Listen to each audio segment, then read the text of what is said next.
नमस्ते, सलाम वालेकुम।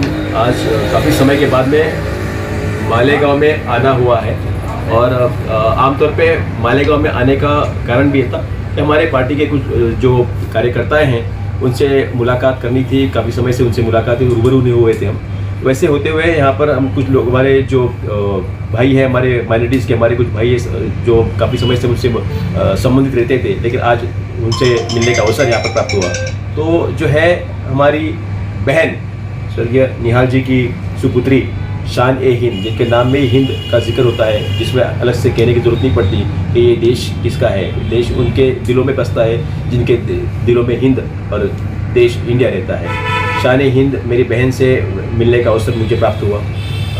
यहाँ पर ऐसा है कि मैं यहाँ पर कोई पॉलिटिकल जो है काम से नहीं आया हूँ, लेकिन आज जब आया हूँ तो मैंने मेरी बहन को और उनके सारे परिवार के सदस्य को बड़े साहब की तरफ से जो है मैं उनको न्योता देने के लिए आया हूँ कि आप आइए, आप बड़े साहब से मुलाकात कीजिए और जहाँ हो सके वहाँ पे हम और हमारे जो सारे समाज के लोग हैं, हमारे सारे भाई हैं, बहनें हैं, उनको एक अच्छी दिशा दिखाने के लिए, उस दिशा में चलने के लिए जो है वो आपका एक बहुत बड़ा योगदान और एक बहुत बड़ा हाथ उनके सर पे रहेगा।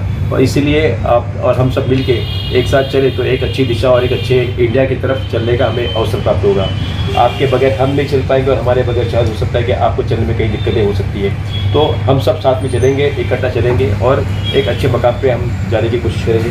तो हम आपको और आपके सारे परिवार को जो है हमारे बड़े साहब आदरणीय शरद पवार साहब की तरफ से जो है न्योता देने के लिए यहाँ पे आए हुए हैं कि आप जो है आकर हम सब लोग एक राह पे चलने की कोशिश करें करके।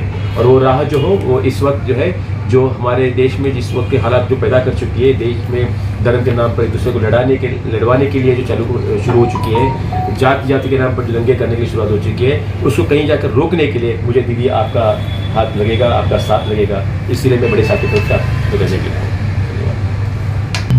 आज यहाँ अक़लियती सेल के एनसीपी के ज़िम्मेदारान तशरीफ़ लाएँ।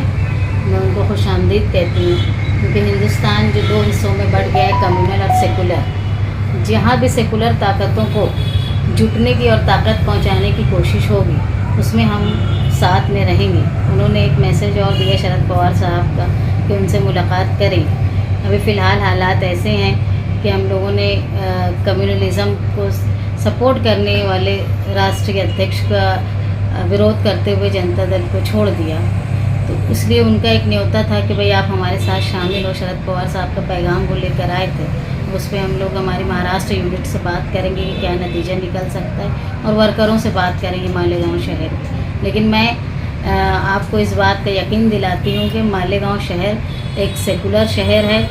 यहाँ बड़ी आबादी मुसलमानों के होने के बावजूद भी मैं हमेशा लोगों को ये कहती हूँ कि साथी निहाल अहमद साहब ने यहाँ कभी मुस्लिम लीग को पनपने नहीं दी। ये एक कमाल रहा है सोशलिस्ट लोगों का, जिसको हम लोग कायम रखेंगे और जहाँ सेकुलरिज़म को बनाने की और बचाने की बात आएगी हम आपके साथ रहेंगे।